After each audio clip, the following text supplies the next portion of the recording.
से वेदों ने गाया,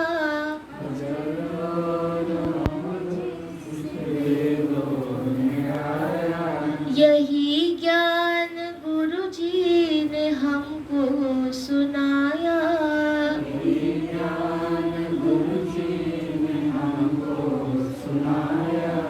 वही आत्मा सच्चिदानंद मैं हूँ,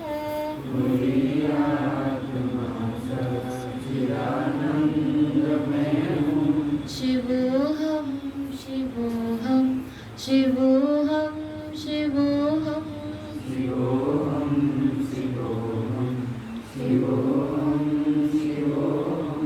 वही आत्मा सच्चिदानंद मैं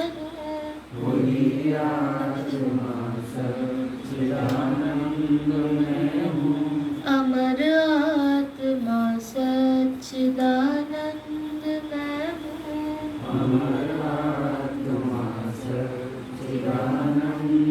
मैं हूँ।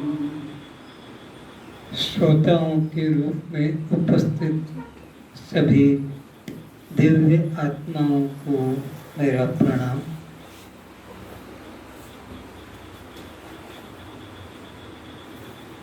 अपने बहिर्मुख मन को अंतर्मुखी करने के लिए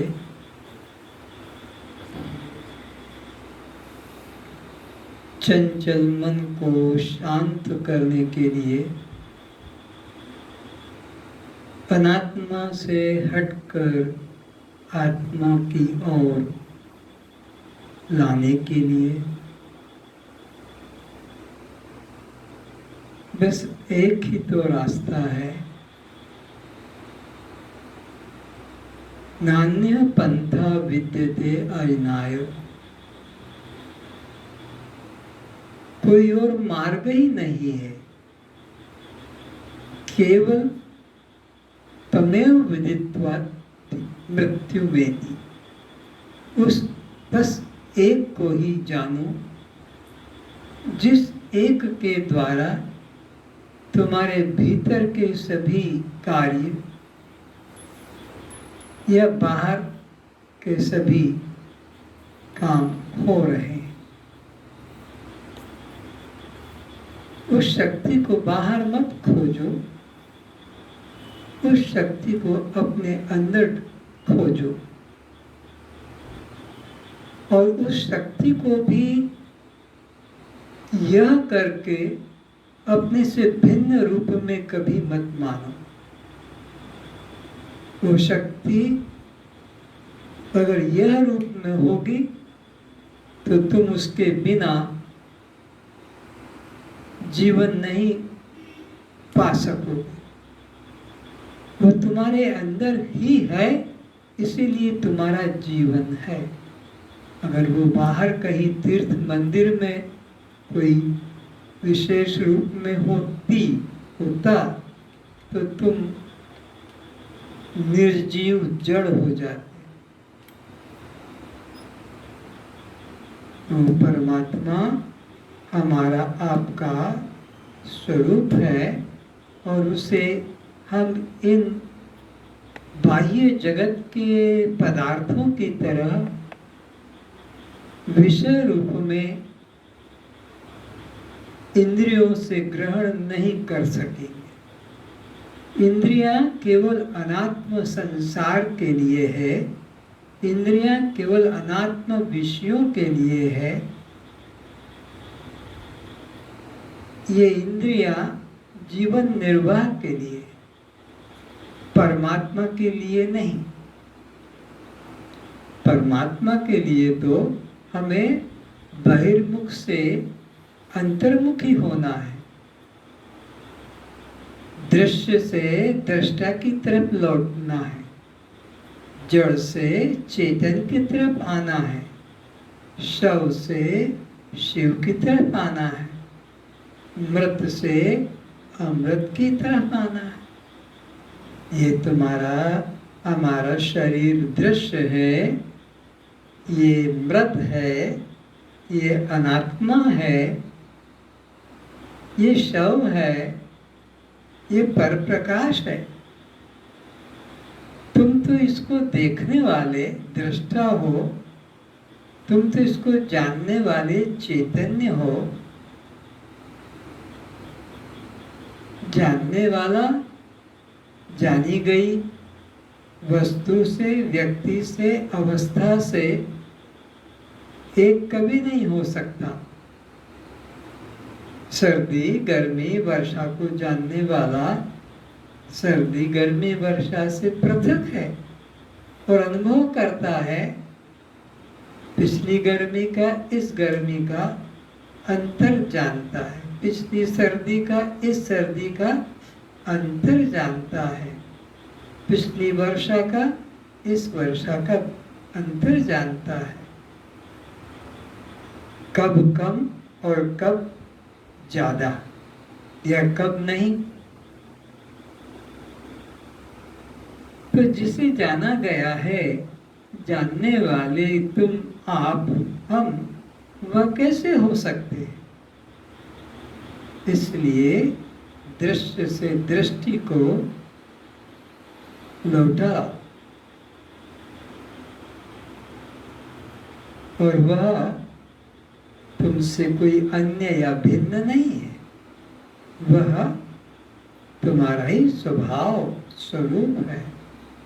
उसके लिए कोई साधन करने की आवश्यकता नहीं। साधन से तो वह पदार्थ मिलता है जो पहले तुम्हारे पास नहीं है और अब साधन से प्राप्त होगा, तो वो निश्चित ही नाशवान होगा।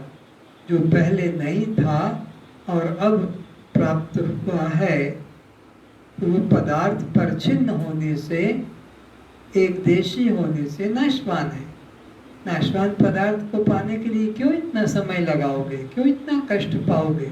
इतना कष्ट पाकर, इतना समय लगाकर अगर पा भी लिया तो एक दिन तो फिर नष्ट हो जाएगा, तो उसमें समय नष्ट करना ठीक नहीं।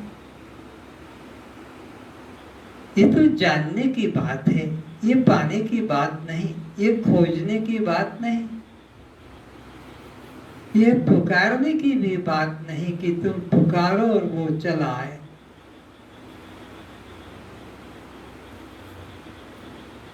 साधन से जो जो मिलता है वो सब अनित्य संसार की वस्तु है। वो तुम नहीं और वो तुम्हारा नहीं।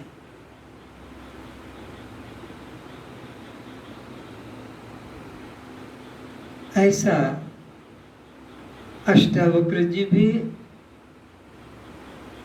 जनक जी के माध्यम से हम सभी श्रोताओं को संबोधित कर रहे हैं। सुने उनके वचन, वे क्या हमें कहना चाह रहे हैं।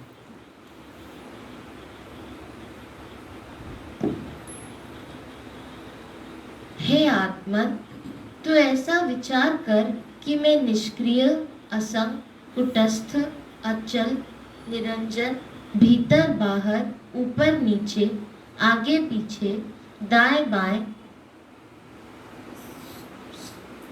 परिपूर्ण अखंड आकाशवत हूँ। अखंडता का अनुभव कराने के लिए अष्टावक्र जी कह रहे हैं कि तू ऐसा अनुभव कर। कैसा? कि मैं इस एक शरीर में नहीं हूँ,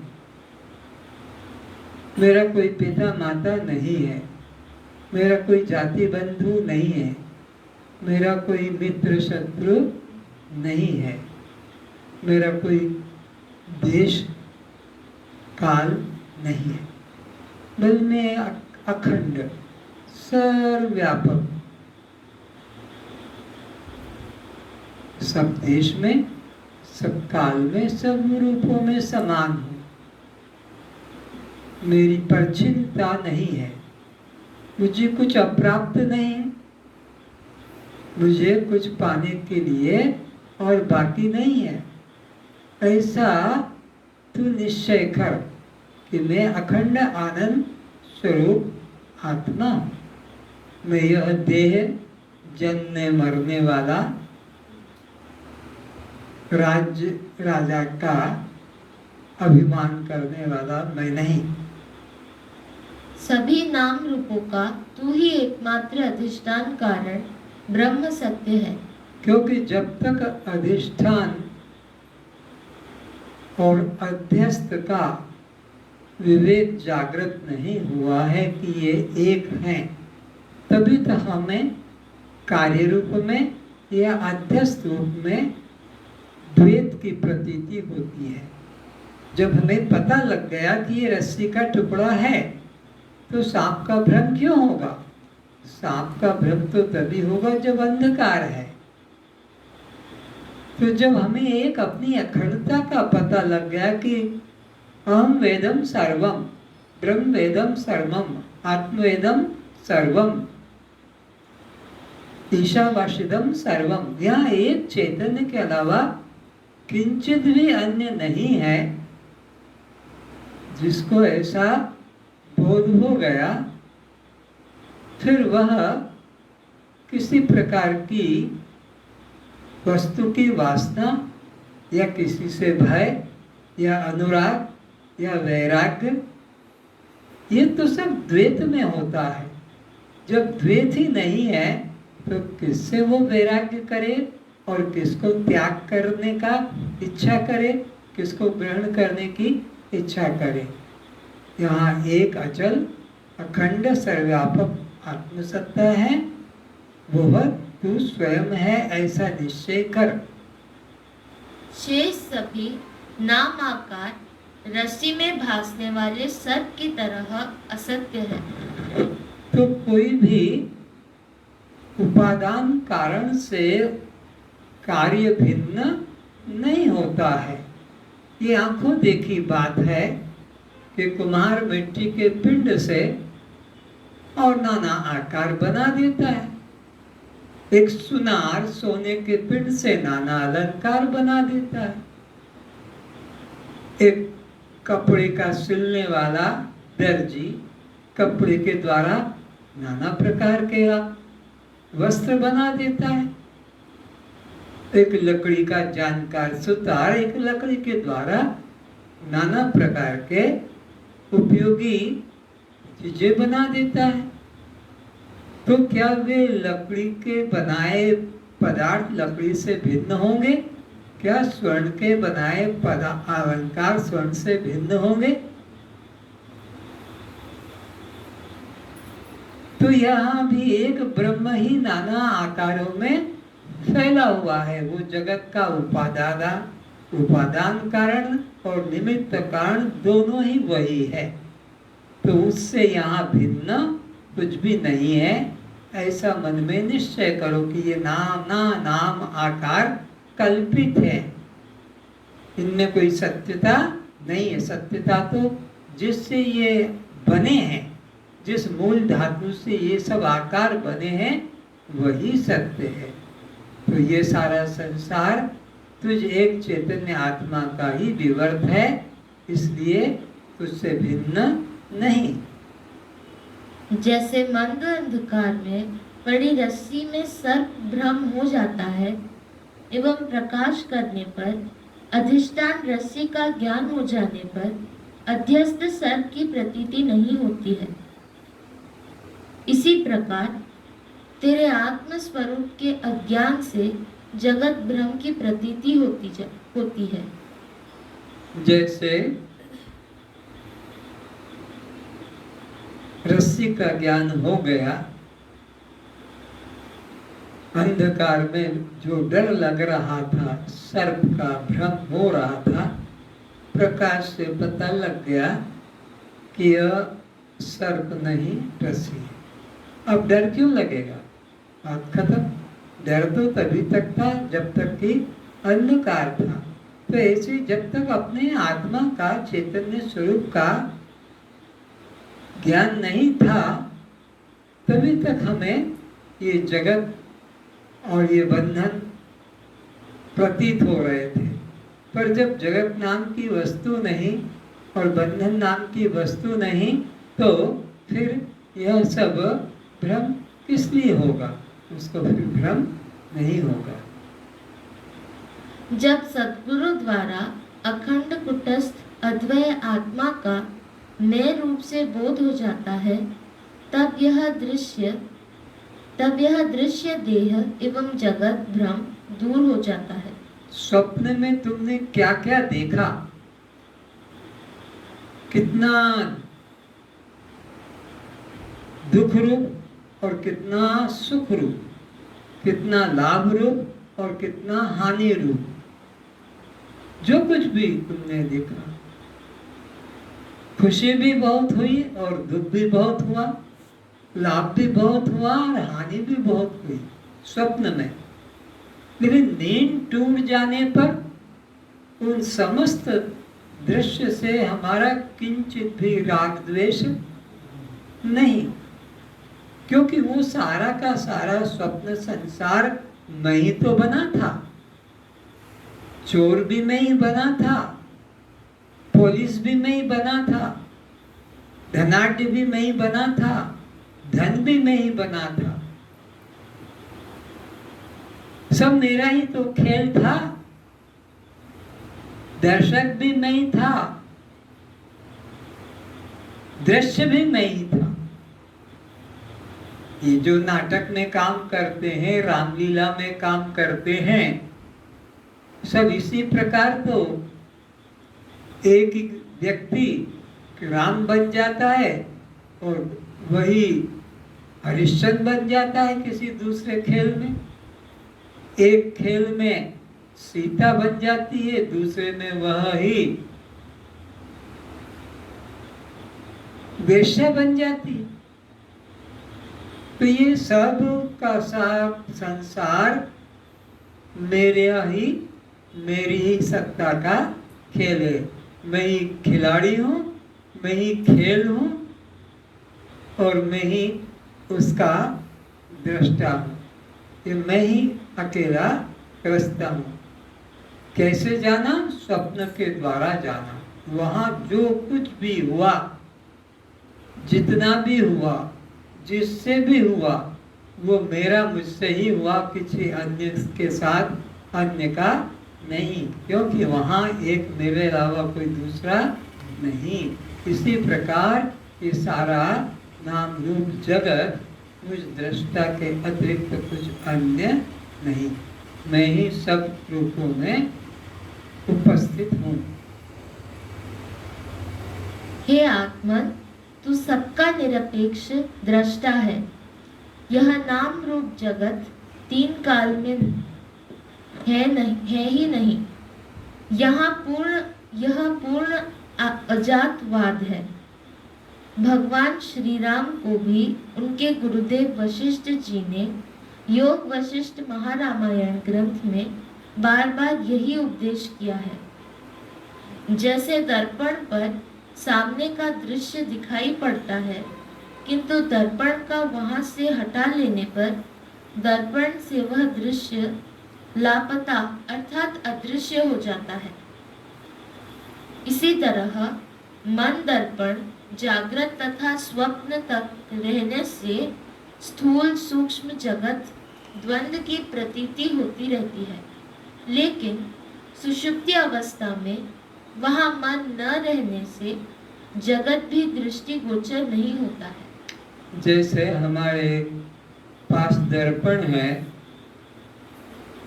दीवार पर बाहर टांग दिया तो वहां से आने जाने वाले लोग उसमें दिखेंगे। जो भी चोर हो, राजा हो, कोई भिखारी हो, कोई गाय घोड़ा, वो दर्पण में सब दिखेंगे। और वो दर्पण को हम हटा लें तो फिर वहां उस दीवार में कुछ भी रहेगा नहीं, वो दर्पण से दिख रहा था। इसी प्रकार ये मन हमारा दर्पण है। तो जागृत में मेरा तेरा, तेरा मेरा, यह वह, तू मैं तू, सारा प्रपंच व्यवहार होता है। इसी तरह स्वप्न में भी होता है, वहां पर भी मन दर्पण है। और जो जागृत का देखने वाला है वही स्वप्न को भी देखने वाला है। लेकिन ये जो मन दर्पण सुषुप्ति में हटा लिया जाता है, तब वहां न जागृत का कुछ स्थूल दिखता है, न स्वप्न का सूक्ष्म दिखाई पड़ता है। पर देखने वाला अभी भी देख रहा है। क्या देख रहा है? कुछ भी नहीं दिख रहा। कुछ भी नहीं दिख रहा है। किसको? जिसको ये सब दिख रहा था, जागृत का स्थूल व्यवहार, स्वप्न का स्वप्न जगत जिसको दिख रहा था, अब उसको यह कुछ भी नहीं दिख रहा है, ये दिख रहा है। तो ये मन दर्पण से ही यह है। लेकिन मैं न जागृत हूं, न मैं स्वप्न हूं, न मैं सुषुप्ति हूं, न मैं मूर्छा, न मैं ध्यान, और न मैं समाधिस्थ। अरे मैं तो समाधि को भी सिद्ध करने वाला हूं, मैं तो ध्यान को भी सिद्ध करने वाला हूं। मेरे अलावा कौन ध्यान बताएगा और मेरे अलावा कौन समाधि बताएगा, कि मेरे अलावा कौन सुषुप्ति का अभाव बताएगा या बेहोशी का वर्णन करेगा। तो मैं ही एक अखंड हूँ और ये मन मेरा दर्पण की तरह है, इसमें यह सब भाषित होता है। गहरी निद्रा में यह मन नहीं, इसलिए जगत नहीं। तो सत्यता उसकी समझना जिसका तीनों कालों में कोई नाश, कोई अभाव न रहे। तो ये जगत स्वप्न में नहीं रहता है और यह जगत सुषुप्ति में भी नहीं, और ये स्वप्न सुषुप्ति में भी नहीं। पर मैं जो जागृत में हूं वही मैं स्वप्न में हूं, जो मैं स्वप्न में हूं वही मैं सुषुप्ति में हूं। जागृत के बिना स्वप्न है, स्वप्न के बिना जागृत है, और सुषुप्ति के बिना भी जागृत स्वप्न है, और जागृत स्वप्न के बिना भी सुषुप्ति है। लेकिन मेरे बिना न जागृत है, न स्वप्न है, और न सुषुप्ति है। मेरे बिना कुछ भी नहीं। तो मेरा इन सब में अन्वयता है और इन अवस्थाओं की व्यतिरेकता है, एक दूसरे का परस्पर में इनमें अभाव है। पर मेरा किसी अवस्था में अभाव, तो जो किसी अवस्था में अनुभव नहीं, जो अन्वय सत्ता वही सत्य है और वह ही मैं। मेरा किसी भी काल में, किसी भी अवस्था में अभाव नहीं है। हे आत्मन, तू परिपूर्ण सिंधु में यह नाम रूप जगत लहर की उत्पत्ति होती है और फिर तुझ सिंधु में ही यह जगत लहर खो जाती है। जैसे स्वप्न में और जैसे समुद्र में ये लहरें वायु के वेग से उत्ताल तरंगे पैदा होती है, जैसा अभी तूफान चल रहा है किसी प्रांत में, देखा भी होगा आपने, उसका प्रभाव यहाँ पर भी चल रहा है। लेकिन शांत हो जाने से वायु के, फिर वो उनमें तरंगे उठती नहीं है। तो इसी तरह ये मन उठता बैठता है, चंचल शांत होता है प्रारब्ध के वेग से। प्रारब्ध वेग जब समाप्त हो जाता है तो ये भी शांत हो जाता है, फिर कुछ भी नहीं होता। गहरी निद्रा में वही होता है रोज, वहां पर ये शांत होता है तो कुछ पता नहीं लगता है। यह समस्त दृश्य जगत उसी प्रकार असत्य है जैसे सागर में लहरों का उठना व बैठना, या स्वप्न संसार का प्रकट होना व नींद टूटने पर लय हो जाना। एक अधिष्ठान स्वर्ण में नाना रूप के अलंकार निर्मित होते हैं एवं अलंकार मिट जाने पर, टूट जाने पर एक अधिष्ठान स्वर्ण सत्ता ही ज्यों का त्यों रह जाता है। प्रलय हो जाए, उत्पत्ति हो जाए, उस अखंड सत्ता में कोई परिवर्तन नहीं पड़ता। अलंकार बन जाए कि टूट जाए, पर स्वर्ण की सत्ता जो की त्यों बनी रहती है। तो वो परमात्मा ओम पूर्णमदः पूर्णिदं पूर्णात् पूर्णमुदच्यते पूर्णस्य पूर्णमादाय पूर्णमेवावशिष्यते। वो ब्रह्म सत्ता जो की त्यों विद्यमान रहती है, उसमें कोई परिवर्तन नहीं आता। इसी प्रकार तुझात्मा से ही यह अस्थि भांति प्रिय रूप जगत ब्रह्मांड उत्पन्न होकर पुनः तुझमें ही लीन हो जाता है। जैसे मकड़ी अपने से जाल बुनती है एवं पुनः उस जाल को अपने में लीन कर लेती है, इसी प्रकार यह संपूर्ण जगत तुझसे उत्पन्न होकर पुनः तुझमें ही लीन हो जाता है। सारा संसार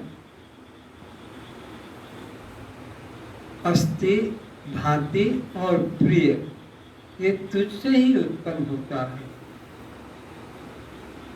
अस्थि यानी है, भांति यानी भाषित होता है, और प्रिय यानी वह आनंद रूप है।